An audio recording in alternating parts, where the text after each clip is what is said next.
Hi guys, welcome to the next episode of Ashley's Digital China. Today I'm bringing you Moonie Zhu, another phenomenal guest. Moonie has been living in Germany since 2006. She's a Chinese national and she's a co-founder and CEO of ETOC GmbH in German. So it is e-commerce to China. She has 15 years of solid work experience in marketing, branding, and strategy development. And she has then ventured out to start her own business and also became a prominent thought leader in the China digital marketing and e-commerce space over the past years, including LinkedIn and other platforms. Moonie, fantastic to have you on the show.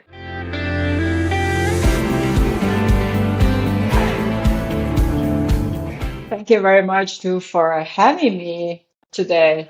Very excited Yes, to be here. it is super cool. We today are going to be talking about not just China, but also China and the perception of the business with China in Europe. So it's like Europe and China, and it is e-commerce and digital. And of course, it is some of your experiences being, again, Chinese in a completely different setup and culture. So I'm very, very excited about this setup. Congratulations also on your latest book. Moonie has recently published a book. What's it called? Our book is called Shopatainment. So the future of shopping. So we want to shed some light about how shopping and consumer behaviors in China, how China has done digitally advancement in the past years, and hopefully to give some food for thought for the Western companies to learn from shopping, how to make it more efficient, more entertaining in the Western world. Yes, and it's very much needed in a world that we live in.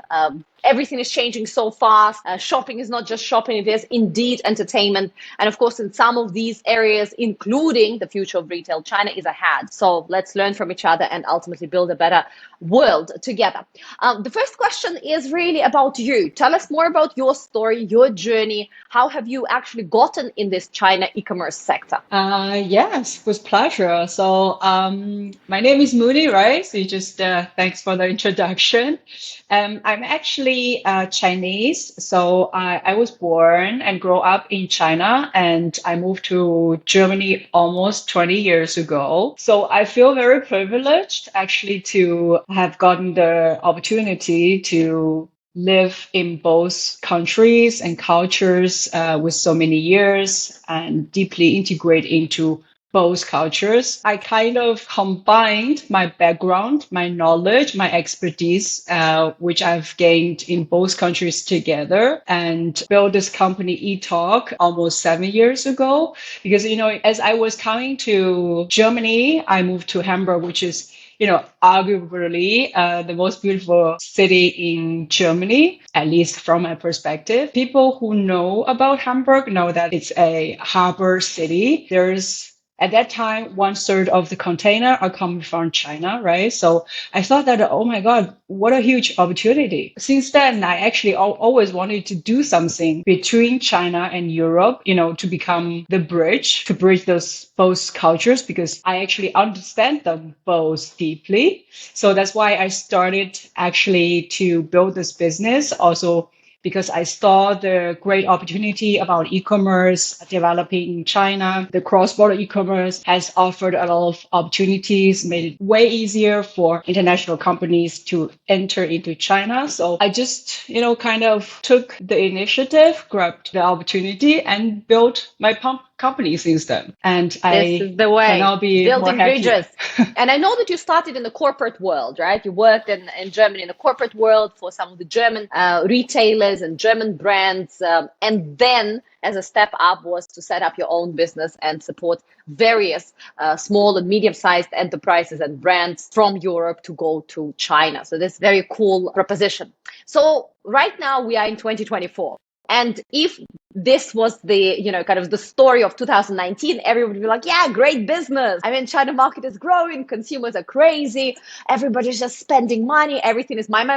Everybody is live streaming. And the whole world is looking at awe, completely shocked, trying to push their products to China. So that was the time.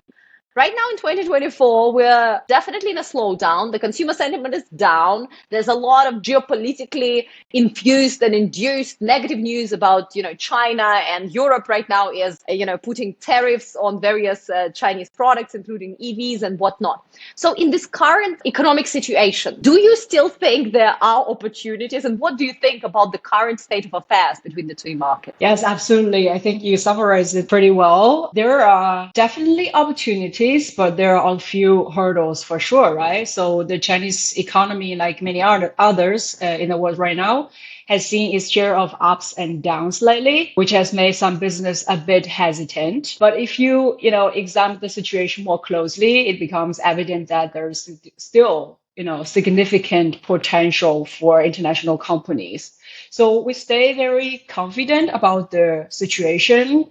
I mean, there's always ups and downs, and during this downtime, there's other opportunities emerging. So you just need to carefully follow the trend of the market and discover new opportunities and evolve with it. So you have mentioned also the consumer sentiment. Yeah, I totally agree. So according to our data, for example, the McKinsey 2024 consumer reports, some segments of the market, some consumer groups, right, are indeed holding back, but others are still quite active actually in their spending. So just to mention a few, like the younger consumers, particularly those in their late teens to mid 20s, they remain enthusiastic about spending on like experiences, products that resonate with their evolving lifestyle. Also, the new middle class in China, in large cities, despite facing financial pressures like mortgages, educational expenses, they continues to seek out leisure activities to relieve like stress, for example, and also a lot of high quality products. And also there is very interesting consumer group, the wealthy elderly, for example, in the first tier cities. They just recently retired. They have sufficient savings. They're very optimistic about the future, to be honest. And they are also willing to spend on high-end products, travel. They're interested in enhancing their quality of life. They enjoy luxury experiences, travel experiences, premium goods. There are different aspects. Absolutely. And I think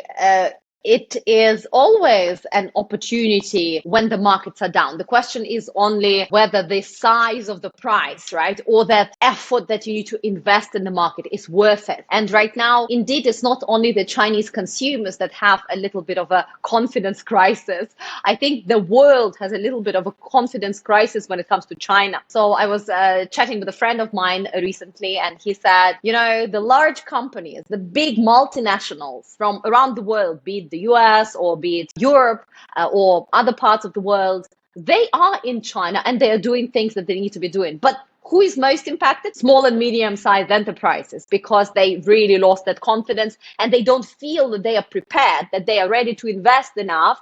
They are ready to both effort and money, ready to struggle a little bit before basically the situation recovers and they get a comfortable position. So what's your take on the larger European corporations? What do you think are the sectors that they could succeed in? What do you think they are doing? What is their strategy for China right now based on what you see on the ground? Yeah, I think the perception of your friend is totally right. And we all sense that, right? So there is a noticeable dip in the confidence. Actually, I think over 40% of the international companies report that it's getting more and more difficult in doing business with China or in China. So the large corporations, of course, most of them are navigating a complex landscape marked by these economic fluctuations and also geopolitical tensions as well. But I think despite of these challenges, they remain really committed to the Chinese market due to its sheer size, like you said,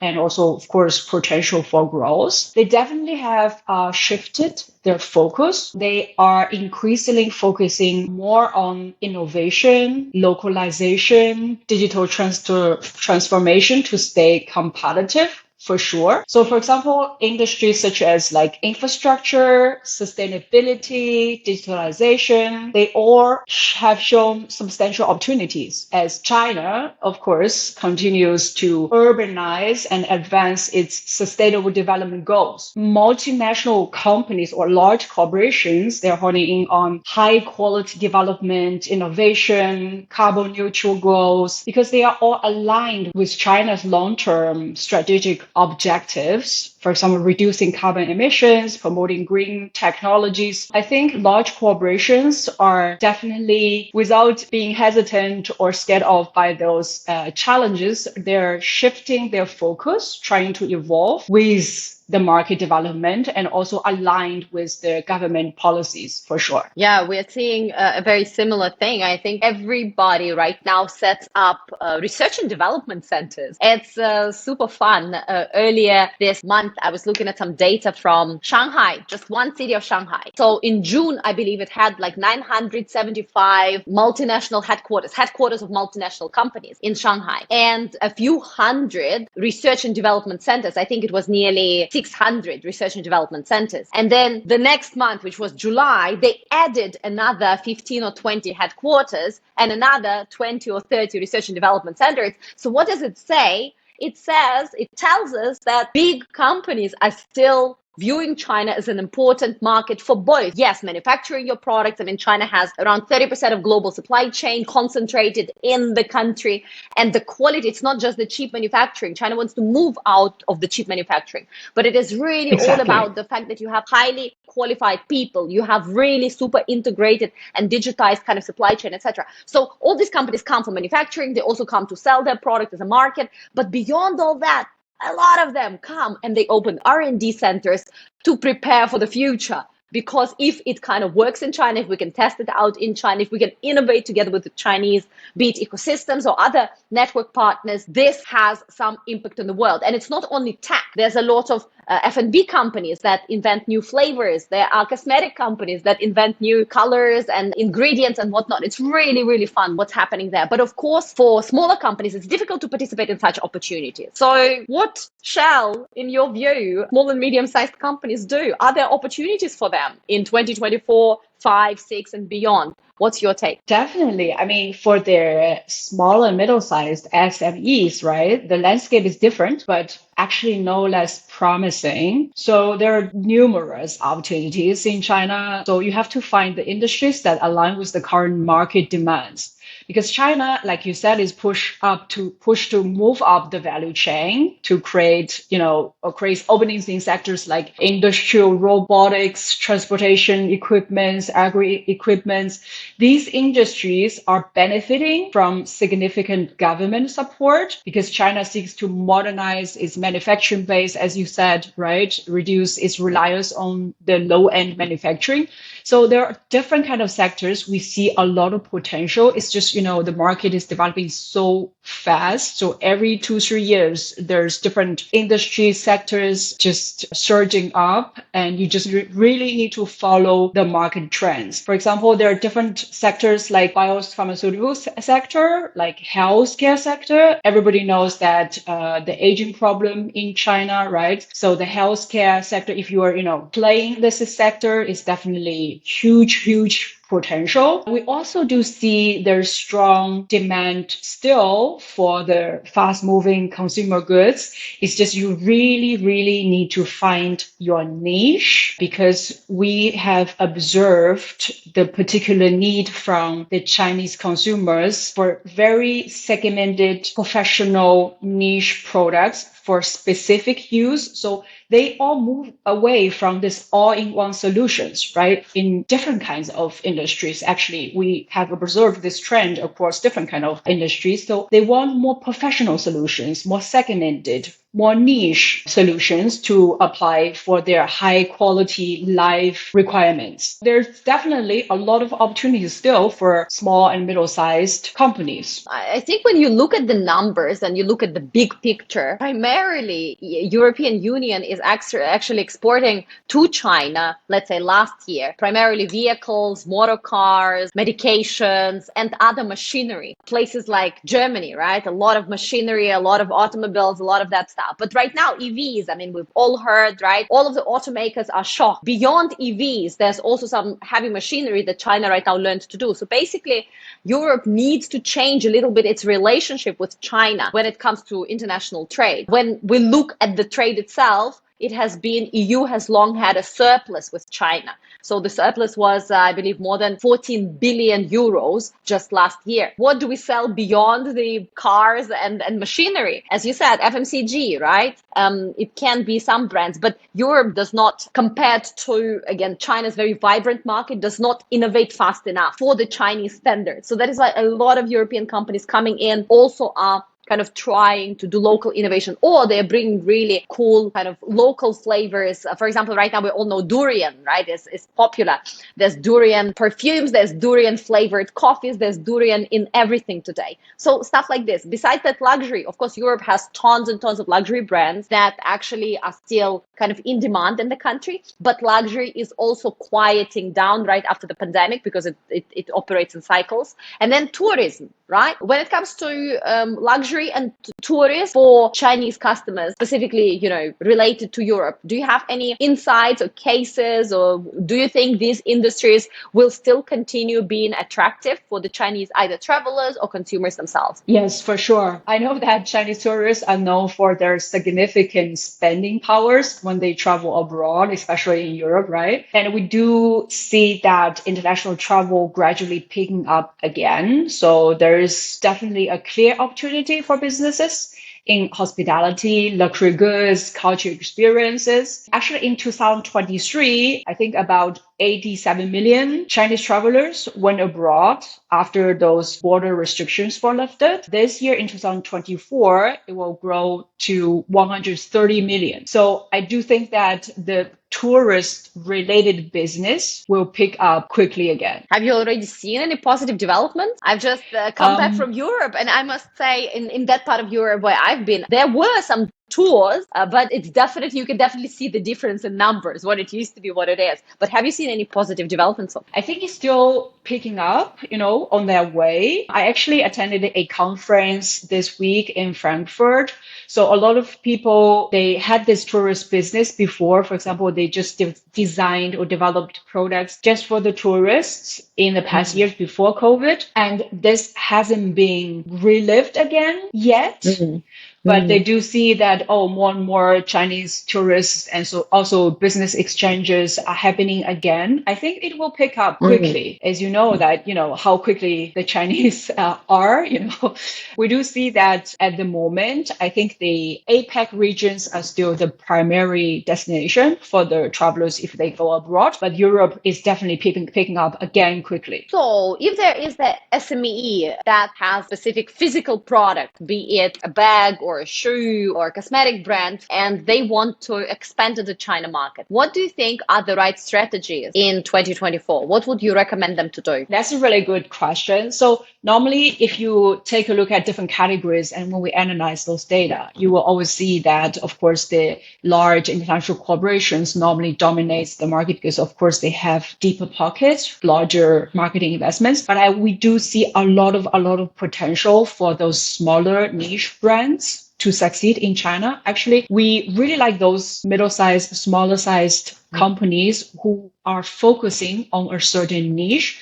because that's actually the way to go to China. So very importantly, first of all, take a look at the market, understand the market, understand the consumers. It's not just about, I do a research and then I more or less know China is big and huge potential, then I go there. It's really pick up the current trends, because current trends is so important. So if you have caught a current trend and that's aligned with your brand positioning, your product development, even though there's just one or two top sellers that, align with this trend, position this as a potential top seller and focus on this potential top seller, try to become a leader in this very specific niche category, and the sales of your whole brand will pick up quickly. So you can only actually succeed in the Chinese market focusing on certain trend and build on your expertise and professional image in this niche area. Build your top sellers, 1, 2, 3, right? So if you have one build up and you already have certain brand awareness, you already have good sales, and then,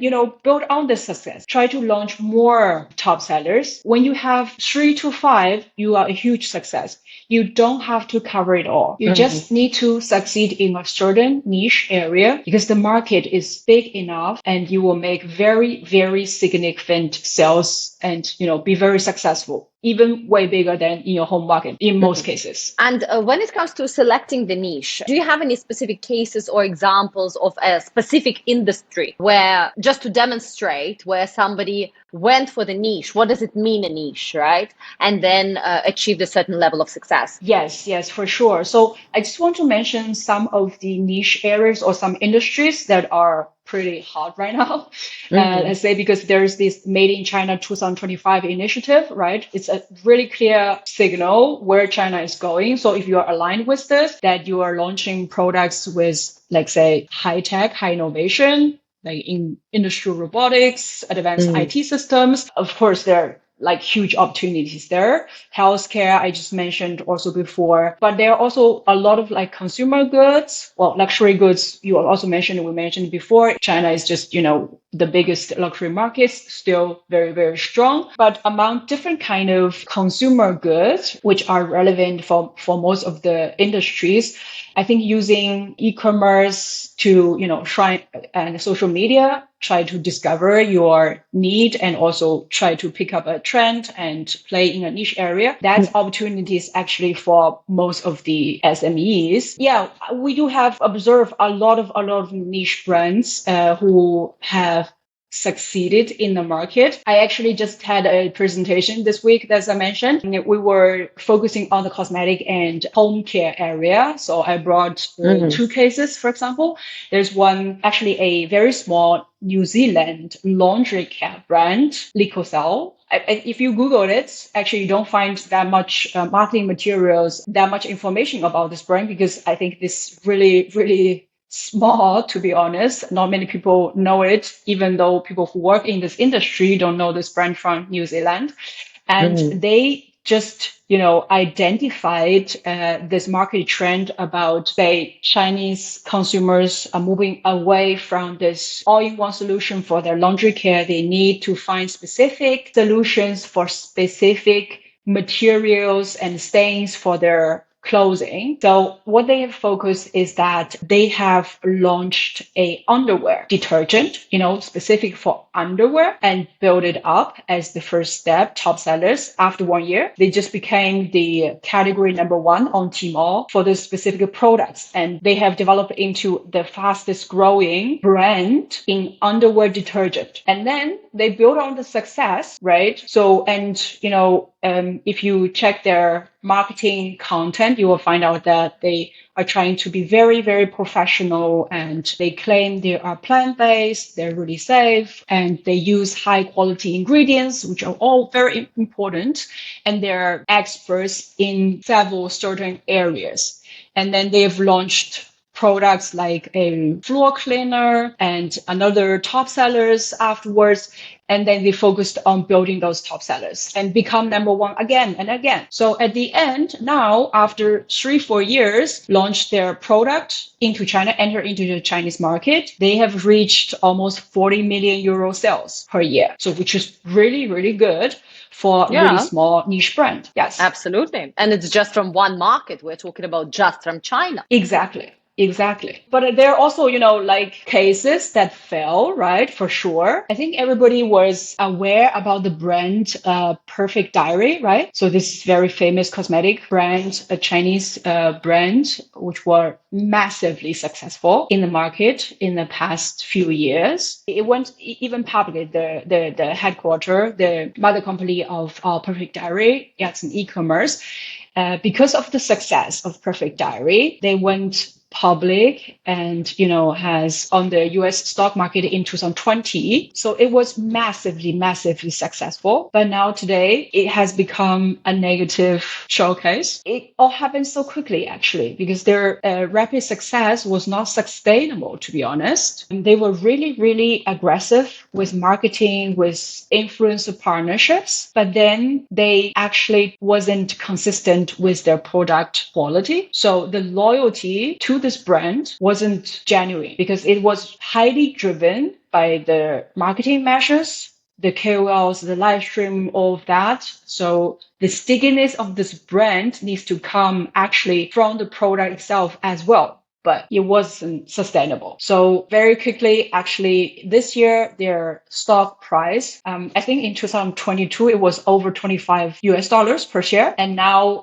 lately, it already fell to like $3 something. This case tells us the importance of sustainable growth, right? You have to be careful with your quality control. You have to build genuine consumer loyalty. Of course, you have to be cautious about your marketing spend because they were really, really overly reliable on those aggressive marketing, but they kind of neglect their product quality. So yeah, there is no surprise that after several years, the money got burned and the success just, stopped. Ultimately, the product needs to be good and needs to be solving the problem of the customer. Yes, and that keep has evolving happened as in well. China and outside of China. That has happened again and again, where marketing is great. It gives you the eyeballs and it gives you one sale or two or three if you try really, really hard. But beyond that, people need to feel that whatever they are buying actually is better than competitors. It is actually solving their problem in a unique way, etc.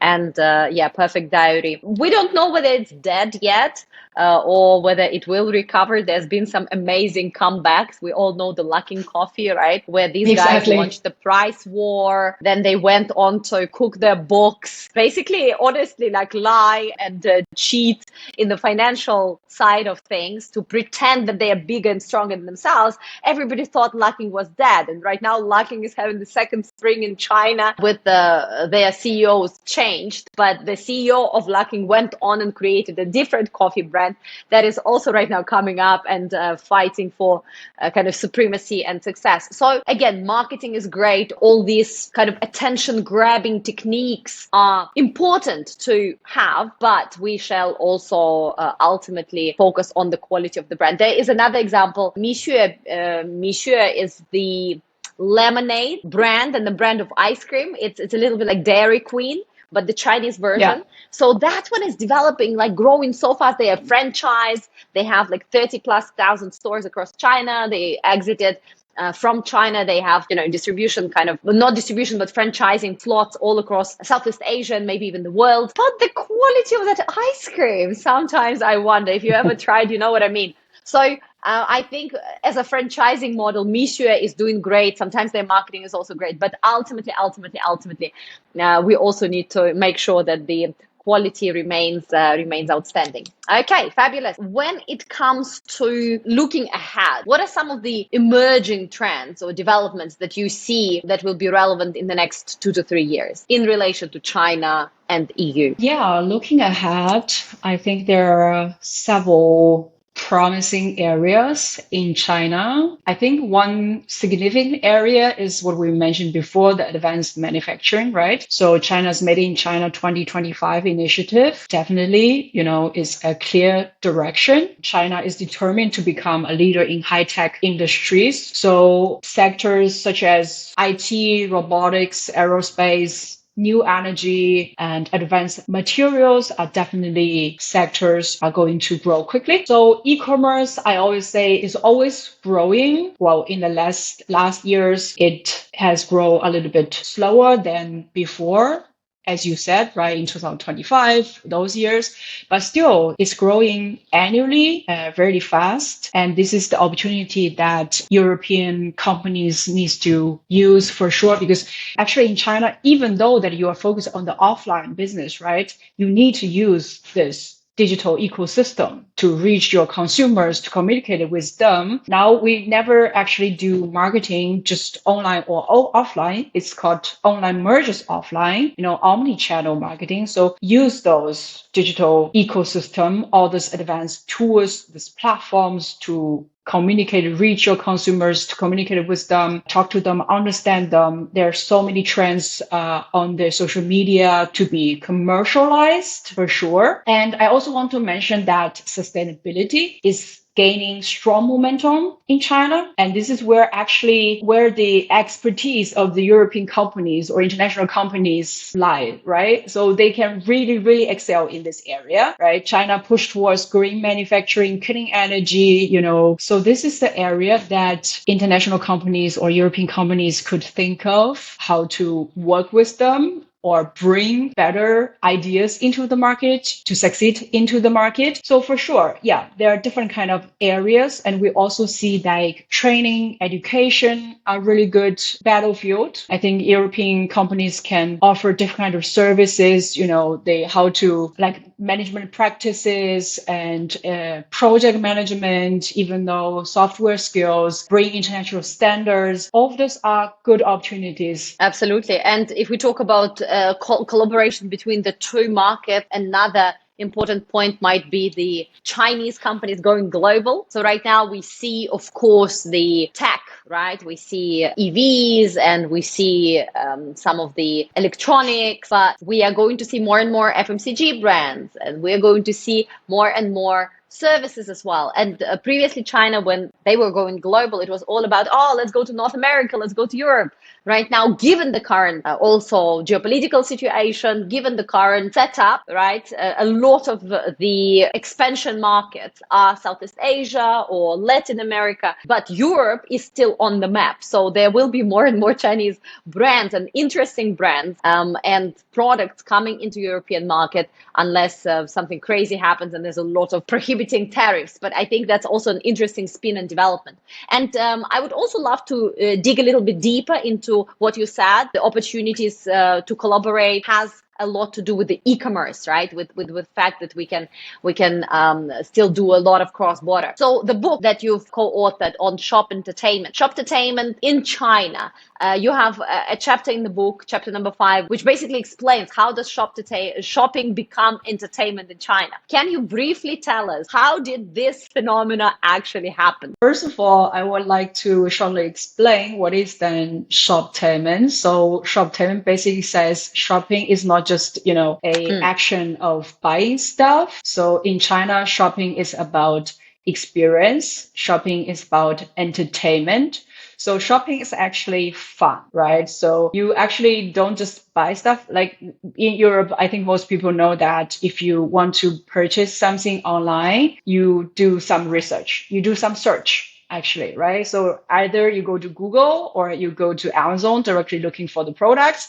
And if the brands understand how to optimize their search function, they win, right? So it's primarily focused on search engine efficiency, trying to find the products actually as quickly as possible. But in China, this won't work. Of course, search is one of the functions. It's just way more than that. Normally, the products are presented to you in such a subtle way that you actually enjoying the process. You're watching a really fun video, and you got entertained by the live streaming host, or you are attending an offline event that brings you such a extraordinary experience that you subconsciously already identified yourself with this brand and convinced by this product, and then you buy. Of course, you can still compare the prices and everything, but you need this process to be very fun, very entertaining, brings you a lot of memory and experience. So this is what shopping actually is about. And we think, or we strongly believe that it's also going to be a trend in the Western world because of the new generation, right? They're coming. So the Gen Zs and the generation after and after, they are not made for those boring, efficient, let's say, shopping experience. So they really needs to be entertained. They want to discover stuff, and the question is, okay, how can we do this? Because the digital landscape in China is totally different, and it's already after years and years of development. Everything was there. The infrastructure is built for this kind of entertainment.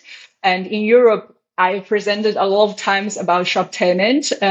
I think the older people just don't want to accept it. So the most common excuse is that, oh, we don't need that. That's not us. That's China. That's not us. But, that's for the older generation. I can understand. But how can we be prepared for the future? That's the question.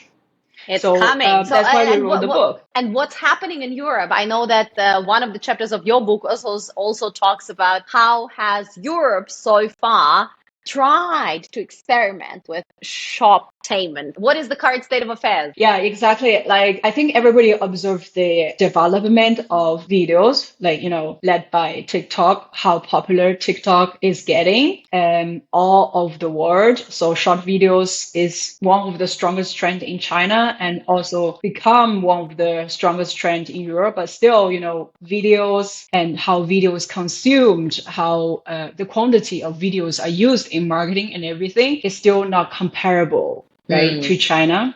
And also a lot of big players, smaller players, they've tried to adapt live streaming into marketing, but it just didn't work. Is it that working well. in your view? Why is it not working? What's the secret? What's missing? I think first of all, how it's done is totally different. It's not what we explain to the audience. Normally say it's similar to like TV shopping. It's a host talking about the product, introducing the product. But when you think about TV shopping, it's just utterly boring, right? So it's very old school.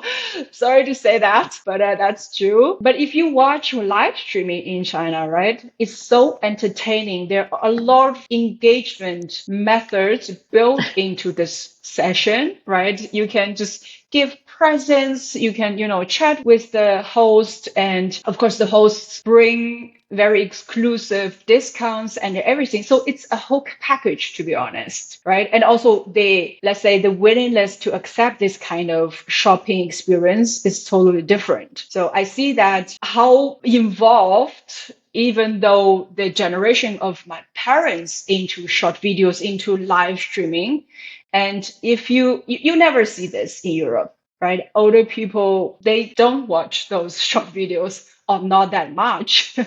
But my mom, she got all information from that. So the conversation starts, I watched the video and the video told me that this and that, and hence I bought this, So this never happens. I think it's a long way to go, right? It's also a generation shift for sure. It's just the mentality of the people are totally different as well. Like in China, right? People are really open and eager to try everything. So even the older people are digital savvy. But here in Europe, I mean, it's a totally different picture. And do you ever feel that it's just too much? It's too stimulating. The shoptainment is just too overwhelming. And once people are overstimulated, they're going to get fatigued. And if they're fatigued, they are going to go back to, I don't know, search or something a lot calmer. Or do you believe that this is where the whole world is going, no matter China or the West? Ultimately, we want to be so stimulated all the time. I think there are both sides, right? So for sure, I think most people who feel overly stimulated are mostly elder generation, which I understand. And I also feel there are just overwhelmingly loads of content and this kind of touch points, this kind of information pushing just towards me. That's for sure. So I think the acceptance of different generations are different. But yeah, the question is where the general trend is going, right? So I think definitely this is a strong and clear trend that the communication between consumers and brands or retailers are becoming more intensified, more entertaining. You need to come up with more creative ways to convey your message. So, and also, make it fun, make it, easy, make it entertaining. That's definitely a trend, but how far it can go, we all also see that people get annoyed and they want to just go away from large cities, go to some quiet places, and people are talking about going retire at late 30s or something, lie flat. We also see this kind of shift in the Chinese society. So for sure, it's just both sides. But I think there's the direction is still clear that this communication, the content, the way of, connecting with consumers are shifting towards this entertaining direction, easy, shoptainment. Absolutely. Well, we spoke about the opportunities between Europe and China. We spoke about the shifting consumer sentiment, and we also touched upon ultimately what's coming next and shoptainment and all those things. What is one question, Moonie, that I should have asked you today that I have not asked you yet? I think you have covered different areas. Being a really interesting discussion with you. So I'm very happy we had this session together.